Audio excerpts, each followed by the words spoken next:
Well, joining me now is Mike Keenan, currency strategist at Barclays Africa, to talk about the rand. Good news for a change.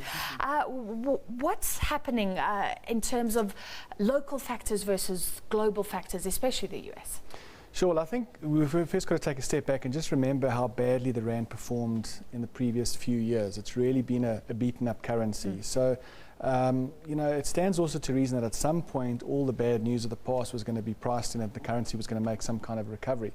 And during the first 6 months of this year, that's exactly what's happened. The rand has staged a recovery for a number of reasons. It's been global factors. So we've had central banks globally reluctant to hike interest rates.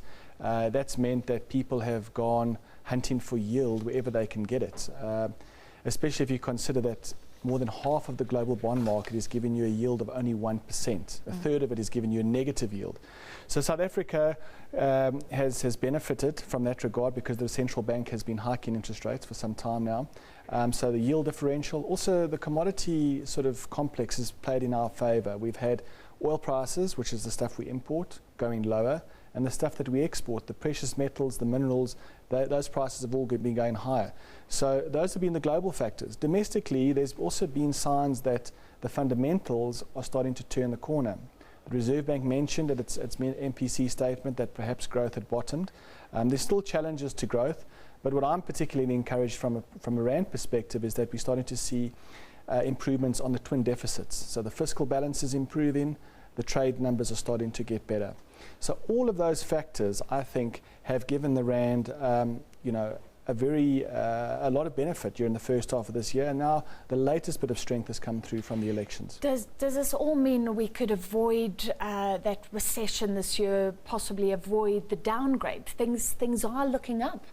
Things are looking up, but the key for the downgrade is the growth and the recession, like you say. They both are very closely linked. So if growth is weak and government is not able to reach its revenue targets, then perhaps the rating agencies might pull the trigger at the end of the year. But from a rand perspective, I think a lot of that is priced in already. I think the greater risk is if they don't downgrade, that the rand will actually enjoy an extended relief rally, because I think the rand has already got an element of a downgrade priced into it. So yes, the risk is still there, and the risks to growth are still to the downside.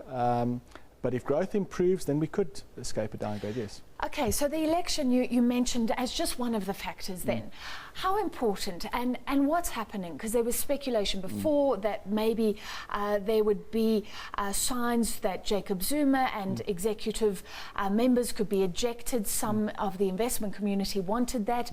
Or is it cheering just this peaceful election and greater competition, I guess, in the political arena? I think those are the two main factors. One is the elections went through peacefully once again, which was good to see, but importantly, we get into an economy that's now going to come, economic decisions are going to be made on a more democratic perspective. There's going to be more people having a say, a greater say. So I think it keeps everyone very honest and just dilutes the centre of power, which is good for markets, because markets want to make sure that policies that are implemented have been well discussed and all stakeholders have been taken into account. So I think that was the winner of the day. The democracy of the elections was the winner. Isn't there a danger of unstable coalitions? The EFF has policies that are so different to the other main parties, and it is crucial right now. It is, but I think all parties concerned realise the gravitas of their decisions for things like rating agency downgrades.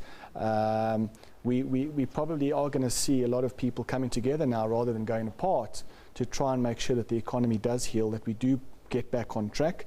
And I think that's the way the business community is viewing it, that people, there's going to be more cohesion rather than disparity of minds. So what does this mean for the rand if you're willing to make a prediction for, say, the next 2 or 3 months? I think the rand goes stronger. It already has recovered. It was the third best performing currency in the first 6 months of the year. There's no reason to believe why it can't maintain that. We've seen a lot of currencies like the Brazilian real, the Russian ruble, which were also hard hit last year, recovering. So I think the rand is going to strengthen, and I think it's important to remember that the rand is a commodity-based currency, which means it moves in cycles, and we've identified that the rand typically moves in 7-year cycles from peak to peak. The first cycle was from 01 to 07.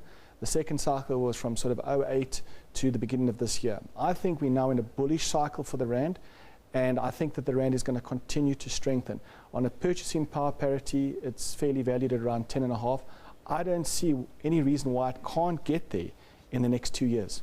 This is so different. I can't remember what you were saying, but I remember at the beginning of the year, people were saying maybe we'll see a rand at 19 to the dollar this year. It was doom and gloom. Have things just changed as the months have gone by? But that's typical of a market, because I think everybody was on that trade. Everyone thought that the rand was just going to continue to weaken, because let's face it, for the last 5 years it has just weakened each and every year. So I think the trade just became very, very crowded, as we'd say. Everyone felt the same, and that's typically when you start looking for turning points. When everyone says, well, look, it's time to disinvest, those are the kind of signals that show you that a trade is overheated. And markets don't move in one direction, and especially the rand. The rand is a commodity-based currency, and I think, like I said, that cycle will turn, and I think the same is true for commodity prices. Commodity prices have come in for a lot of pressure in recent years, so I think the rand is going to benefit from the commodity cycle. And the other big thing is we talk about all this monetary stimulus that has been coming through. The next phase of the chapter is fiscal stimulus. Governments going out and rolling out capex expenditure. It's also going to fuel the commodity cycle. So I'm very bullish about emerging markets, and I'm very bullish about commodity prices. I think they both are turning the corner, and they're in for a good ride in the next couple of years. And this is then wonderful news for consumers, maybe the country as well. Do you agree, given that doom and gloom, all those predictions? We're looking at petrol prices going down, interest rates not going up, all the people who are in debt have a bit of a respite. I guess the message should be take advantage. Take advantage, make sure that we get our capex on track, that our capacity is fully fledged and able to take the opportunities of a firmer commodity price environment. We've had a bit of a breathing room, if you like. The global economy has been weak, domestic economy is weak, but now we need to make sure that whether it's electricity, whether it's rail, road infrastructure, whatever infrastructure is needed to make sure that our capacity is at a level that can catapult our growth higher. That's what we need. We need growth at the end of the day, and growth is going to come from better capacity and a willing workforce. And I think, we're teeing up for that kind of environment. So I think emerging markets can do very well. They've got the demographics, they've got the capacity needs.